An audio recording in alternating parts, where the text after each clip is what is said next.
Okay, good morning, kids. Good morning, Sir Omar. Okay, very good. So our lesson for today is about our English na subject. Okay, so today we will be listening. Doon ang listening gani? Mamina. Very good. Mamina para sa story. So, pero later na natin na siya. May bawal unsa ang ato ang story o pa. But first, ano tayo question? Okay. Have you ever built something na ano ba mo kanang natistingan yan gibuhat? O inyong gihimo sa nauna? Okay, Zayon, saka ang inyong pwede nga mabuhat. Yan inyong ginabuhat o inyong ginahimo? Lamisa. Lamisa? Nakahimo na mo lamisa? Kasi inyong kauban himo? Papa. Inyo? Very good. Everybody clap our hands. Diba? Hindi na dahil natin yan na. Pero kailangan, dapat na ikauban na dako nga magtabang sa ito. Very good. Next. Dulaan or toys. Have you ever built a toy? Or dulaan, nga kamo lang? Meron ka nakakadulaan?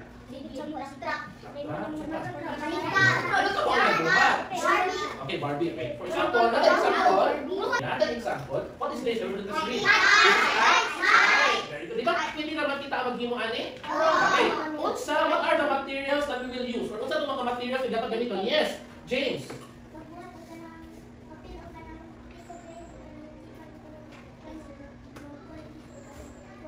Okay, nakatay ko. So, ang iwan si James, lupa pa si James. Okay, very good. Iwan si James, kapag mo kung tao, kanin pwede papel or pwede cellophane, di ba? Yes. Dahil, ano na ko na yung stick? Di ba? Stick? Tiko, very good. Then, pag mubad, ano na ko na iwan si James, pwede ko na siya gluhan or diktan. Dahil, lumuhan ko na yung iko. Yung taas dahil kanya, basic. Sila natin sila mo king ani. Okay, very good. Ano madali? Now, listen sa.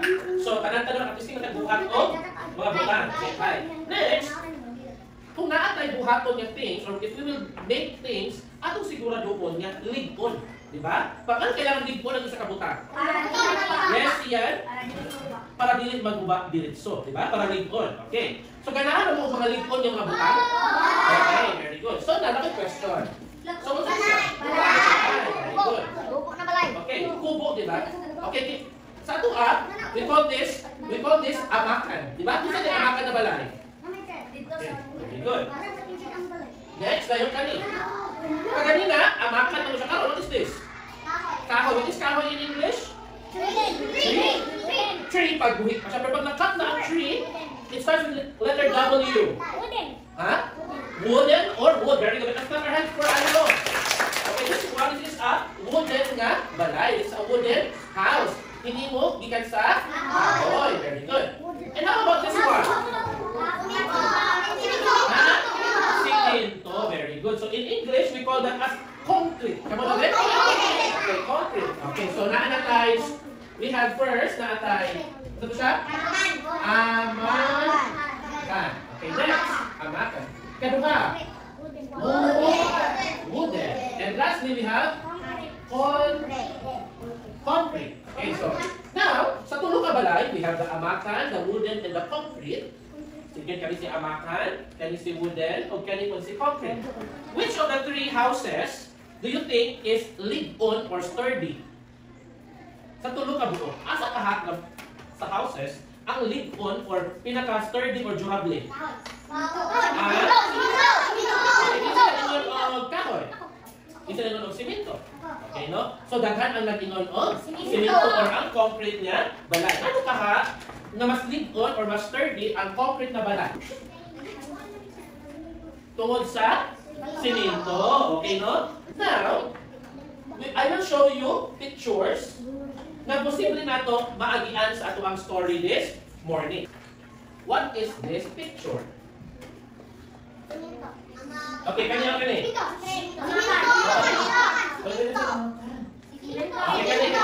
Kani na adiri sa ibabaw, nagagawasan sa aso pag magluto. Okay, this is what we call, it starts with letter C. Chimney. Come on, let's. Chimney. Everybody, chimney. Chimney. Okay, this one. It starts with letter B.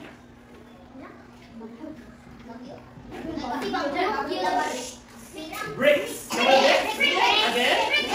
Okay, di ba? Kaya ang bricks, makita na ito sa dalan. O, di ba? Ginagay mo siyang dalan. Okay, or himuon mo siyang balay. Okay. Next. starts with letter S. Huh? What is this? Very good. It starts with letter S. Sticks. Okay, sticks. Okay, ang next dayon kay pero ang tawag na ito ano is hay. Ano ba ulit? Hay! Ano siya? Ginapakakon siya sa mga mga baka sa linya. Dili tayo mo atop sa bahay. We will now go to our story. Our story this morning is about the three little. Let us read all together. One to ready go. The one to ready go. Unsa ka ang story karong morning. But before tayo mag-show the story, everybody natin mga rules. Okay, everybody, first sit properly. Okay, sit properly. Okay, next tayo, listen. Listen attentively kay Sir Omay. Nasabtan? Okay. And lastly, mag-participate. Dili din magsabak-sabak. Sit properly. Okay. The three little pigs. A long time ago, there was a mother pig who had 3 baby pigs. She did not have enough food to feed them, so she told them to go and find their own homes. Ingon siya na, dako naman mo, time na para maghimo mo inyong mga kaugalingon niya. Okay.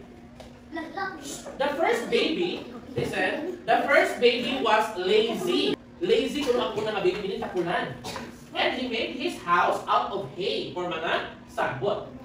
The second baby pig was a little better. Arang-arang kung ang ikadwa na baby pig.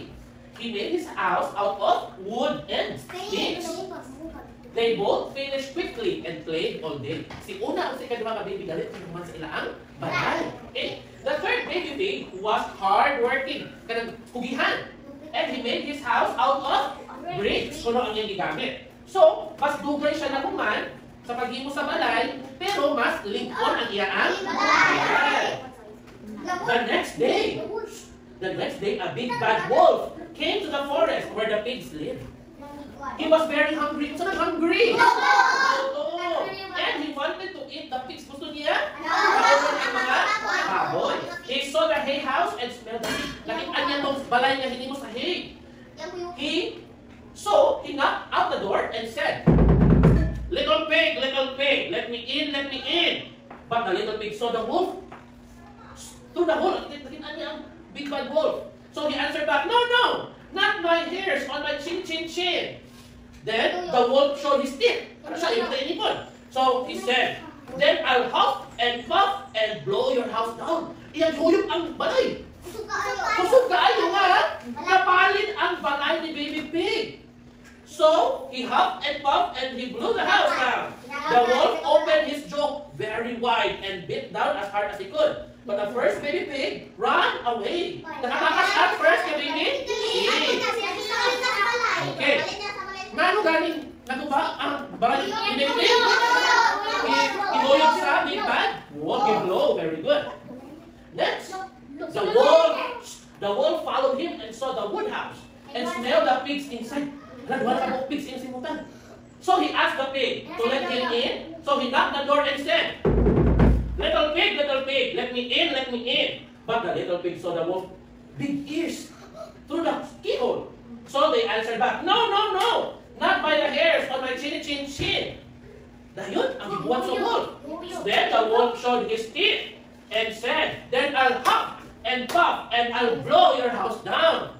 So he huffed and he puffed and he blew the house down. The wolf opened his jaw very wide and nagngangasig dako kaayo and bit down as hard as he could. But the 2 little pigs escaped and ran and hide. Giadto sila sa ato. Okay, sa ilaang ikatulo na house. Very good. Okay, so nadaot naman ang hay na balay. Nadaot na ang sticks na balay. Asa ka sila matulog? Sa bricks. Very good. Abot na siya. The wolf okay, let's continue. The wolf followed them and saw the brick house. And he smelled the pigs inside. Tulo na niya kasi butan. He asked the pigs to let him in. So he knocked the door. Nag-knock siya. Little pig, let me in.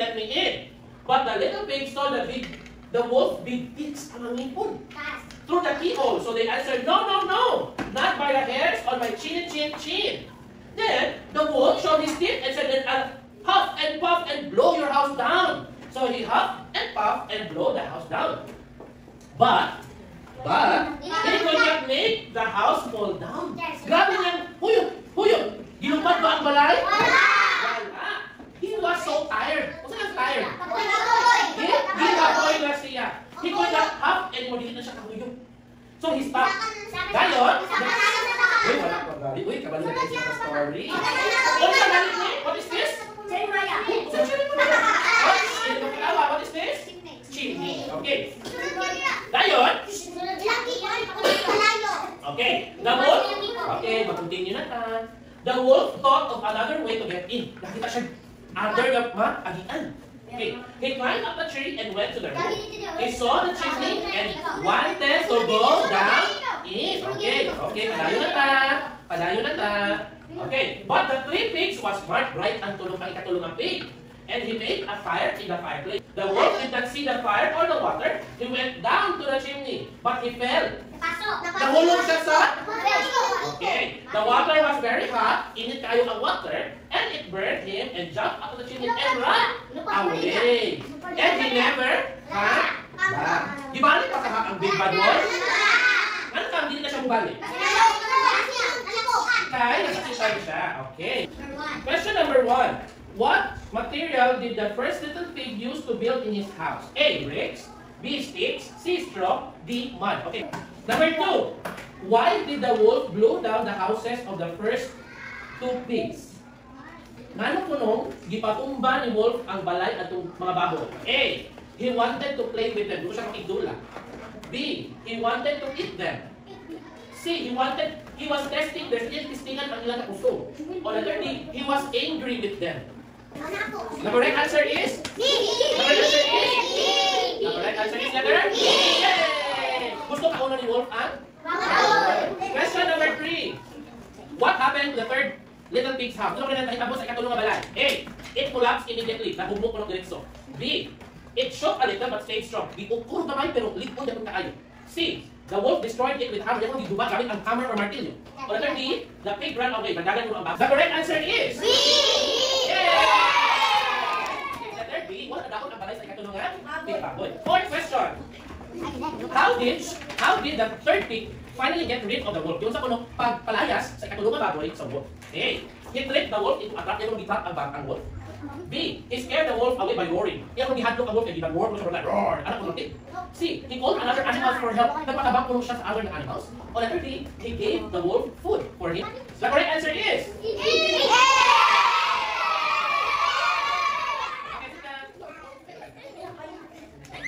Okay, last question. Last question. What is the main lesson of the story Three Little Pigs? Kung saan makatunan the story or the lesson or namaan mo kamatasan sa story of Three Little Pigs? A. Teamwork makes everything easier. Kung makinabangan mo mas dali ang trabaho. B. Hard work and preparation lead to success. Kung ang pagpalintamot o pagkatugihan, hatag mo sa tuwa ka ng success or kadaugan. C. It is important to always share with others. Maayo mo maghihatabon ka. O letter D. Dili ko pasaligan ang mga wolf. The correct answer is? Letter B. Okay, so dapat yung story ka, dili man tinapunan. Okay. So now, 9 questions is our online. Ano kahang mas weak or mas kanang dali madakot ang balay sa duha ka pigs? Next question. Kato kahang 2 ka pigs, mag-change ka sila ang balay or will they change their balay? Ilang ang pulihan ilang balay? Yes? Ilang? Kung saan ang pulis sa ilang balay? Okay. Isa yung mga karakter sa atong story? Tulog ka pig? Isa ba? Si Bad Wolf? O sila ka isa? Sila nga? Pig. Very good. Isa ka pig ang pinaka-sakto nga desisyon sa paghimong balay. Si third niya? So, ang atong bakit karon, kay atong butangan o number 1, 2, 3, 4, ang una, ika-2, ika-3, ika-4, yung nahitabo sa story. Nasabtan? Yes, sir. Okay.